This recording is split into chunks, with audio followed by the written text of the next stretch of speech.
Hello, welcome to Bublitz Woods. My name is Nathan Bublitz. I'm an interpreter here for the National Park Service. And today I will be taking you on about a 20-minute hike through the woods and a little bit through some of the other areas around the woods to talk about a little bit about what deer eat for their meals and how that impacts them. So, how many of you have seen a whitetail deer before? I would assume probably quite a few, especially if you live in the state of Michigan. In Michigan alone, there's 1.75 million deer just in our state. And each and every one of them eats 5 to 7 pounds of food a day. Now that is a lot of food. Now, just because they eat a lot of food doesn't mean that they eat everything, even though it sure seems like it. They're actually quite selective with what they're eating and how they're eating it and how much they are. So they're kind of a little picky, especially in areas like the one we are today. Do I have any picky eaters out there maybe in the audience, or should I say selective eaters? I'm sure some of you are or were, or maybe know somebody at least that was for sure, and surprisingly you have a lot in common with white-tailed deer. Now, how does this exactly make sense with all the food that they seem to eat?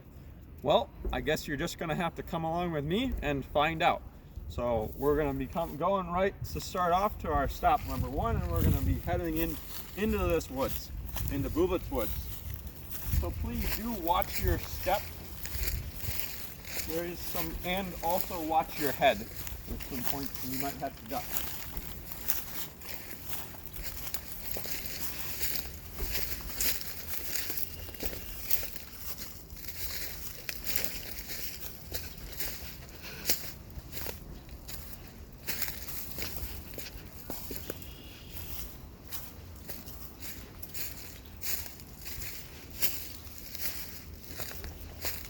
Everybody make it through that all right?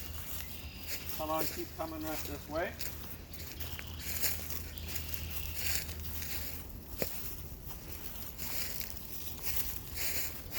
Now, as people, we need a variety of different foods, right? So we eat vegetables and fruits, at least we're supposed to, and meat and grains and dairies, all to keep our well-balanced diet. Well, I want to imagine now that you're not a human, that I want you to all close your eyes and imagine that you're a deer. Just for a little bit. Now open them. So you just came into this woods. So you're a deer, you just came into this woods. Does this look like a good spot to live, a good spot to be in? Yeah, I'd say it's a pretty good spot. So you have good brush to hide in, good tall trees, a nice area to get away from predators, or all sorts of places to go. So now what exactly is there to eat here? As a human, we may not think that there's not much around here to eat, but remember, you're a deer right now. So what do you think there is to eat? Well, deer eat a lot of the stuff that's around here, actually. This is all what you might call rubbish. So it's barks and twigs and leaves and trees themselves too. So from those trees. Now, what exactly types, though, you might say? Because remember, I said that deer are picky eaters before. And that's because they eat very specific types of trees. They're very particular about what exactly they're eating. And that's because their digestive system and the way they eat. So what they do is they do something just like Thanksgiving dinner, maybe that you do, and you stuff your face and you eat a whole bunch of stuff all at once. So deer do the same thing. They go out and they eat a whole bunch of food, and then they go off and they lay down to take a nap and let themselves digest. Sounds familiar again, because that's what I do on Thanksgiving. So now, when they're particular though about their Thanksgiving dinner, about their meals, is certain types of trees. So things like birch trees or maples, white pine, all sorts of things like that. And they especially love the new growth and the new sprouts from that. So now what around here do you think looks like that? I'll give you a hint. It's big and tall and right behind me. So we even see some remnants of what this might give you a little clue. So this is a birch tree. So deer especially like to peel off this bark and eat it. It's soft, so they can easily digest it, and then be able to have those fruits and vegetables of which they need, just like we need. So to give you a little bit more of a help, so here's an example of the types of things that they eat in the woodlands. We have acorns and twigs and pine cones and cedar and all those other things that I talked about. So this is your fruits and vegetables, and just like your mother said, you need to eat your fruits and vegetables to grow up big and strong. So eating this kind of stuff is really important and a staple of a deer's diet. Now next we're going to go to another place that's a lot different than this one, but still really important for our deer's eating habits around the area. So if you would, we're going to turn around and we're going to follow me, and we're going to head to that next spot.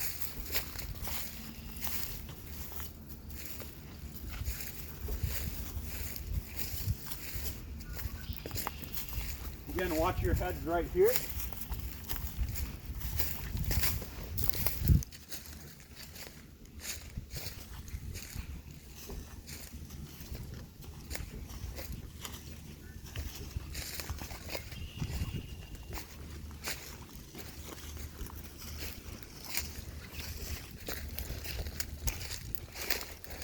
So now our next spot, we're going to head down, we're going to keep walking, and we're going to go down to the edge of this area, which this is called a crepe.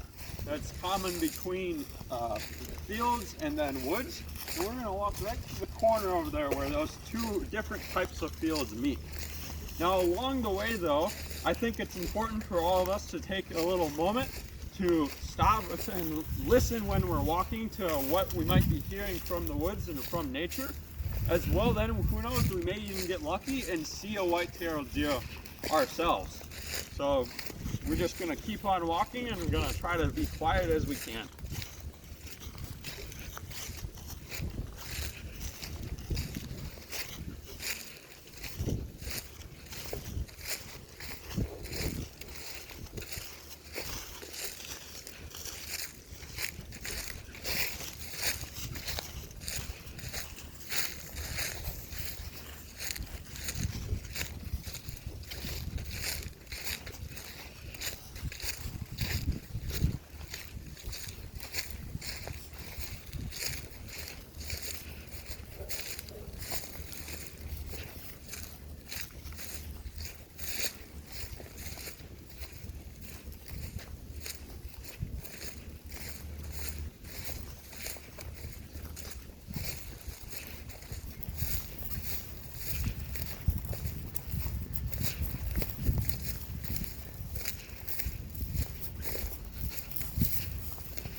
Everybody keeping up all right?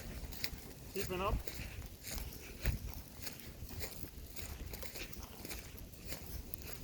Beautiful day for a nature hike. Absolutely gorgeous out here. Michigan in the spring is treating us quite well right now. Sometimes it can be a bear, can't it? So the area we're actually walking in right here is what's known as a transitional zone. The transitional zone is the area between the fields and the woods, and is actually a great place for deer to live and a great place for deer to be. So it's very common to see them going from the fields to the woods in this area. We're almost there.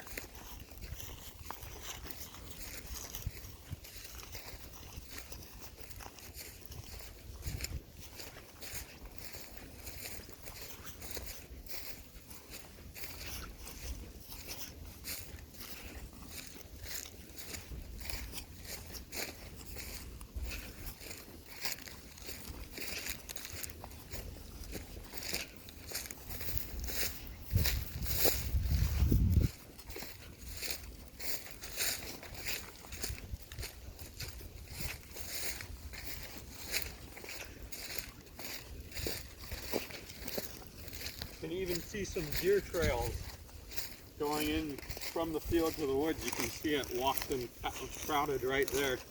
And there, you can even see some tracks as well.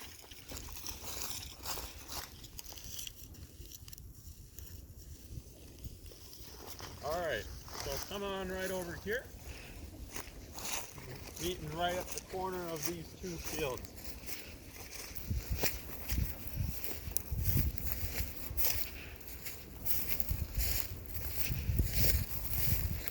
Alright, hopefully that got you guys moving a little bit, feeling a little bit better, getting on this nature hike. So if you want to come in closer, everybody bring it in a little tight so we can hear me. There's a little bit of wind. So now, let's look all around a little bit quick here. So off to the east, and then off to the west, all over the place. So this is very different habitat, right, from where we just were, from where we were. So what types of food or what types of things do you think deer might be eating in these fields? Well, the field off to my west here, your left, is currently a wheat field. So that's growing, and that good vegetation is something that deer especially like to munch on. And even into the summer when it grows up and starts having a grain head. So then also this is an old soybean field from last winter. We might even be able to see, if we come in a little bit closer, we can find some old remnants of those soybeans. Right here there's a few. So these types of things are very nutritious and very high packed with nutrition that deer can eat, and they do eat a lot. They also eat things like corn, field corn, of which I have here, and sugar beets, and even this tall grass which we're standing in right now. So those types of things are very good for a deer's diet. But what exactly might they be if we relate them to what humans eat? Well, that's a lot more of your meat and potatoes, and even your dessert, like sugar beets, that's their dessert. So they eat that kind of stuff. That's your main course that they add to their diet, and that really helps fatten them up and get them ready for winter and help them through the day. Now, deer are known as browsers. I'm a browser too, so when I look through my fridge late at night and I'm looking through, I like browsing around. Now, I don't know about you, but generally when I'm browsing, I'm looking for something sweet or something really good. Deer are very similar. When they have the option and when they have the ability to, they're very, very picky. So they're going to be way more out in these fields than they are eating those vegetables, even though their mother probably told them they need to eat some rubbish, eat some of their vegetables. But this stuff is so good for them and so nutritious. Now, what exactly though does having all these options and all these things to eat in an agriculturally rich area like this really have to do with the deer, besides making them kind of stuck up about what they're eating? Well, there's a few different things that come to mind. One of the main things is that nutrition and having that food to eat here helps deer, especially does, the females of the species, have more fawns. So fawns are the little ones that they have in the spring. So around this agriculturally rich area, they commonly have 2 fawns, twins, or even triplets, 3.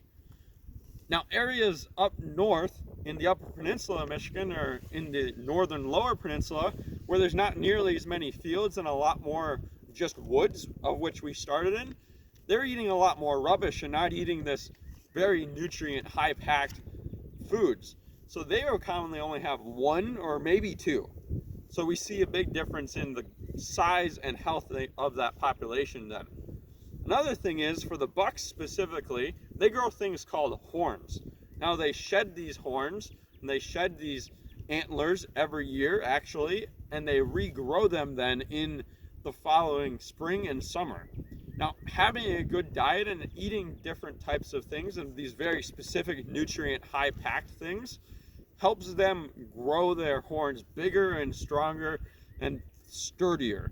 So that helps them to fight other bucks, but it also helps them to fight off predators and most importantly, to impress the ladies.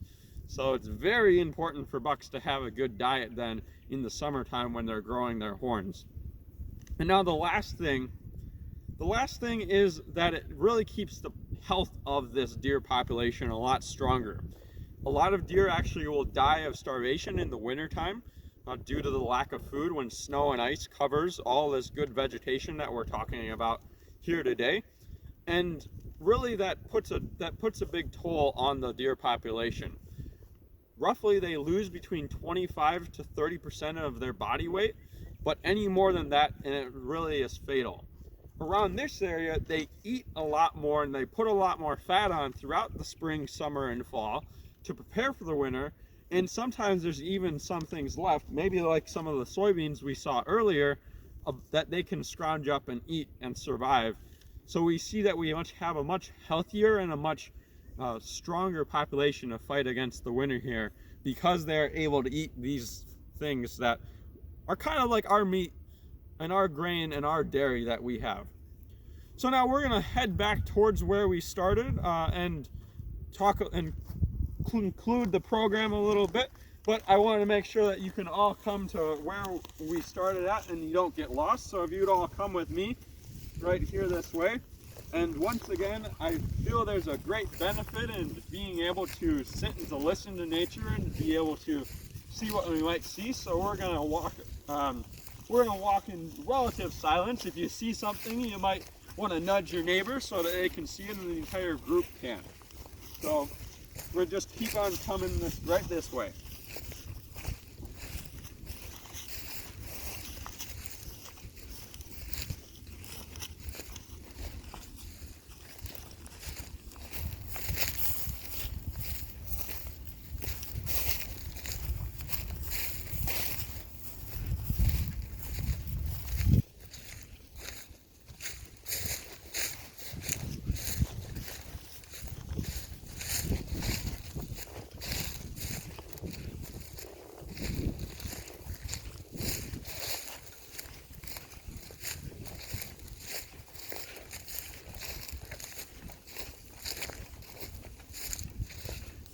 Everybody keeping up?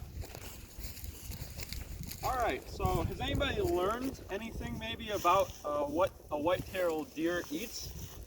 I have. I learned something a little bit every day. Even though I'm giving these tours, I'm always learning about what deer are doing and all sorts of things.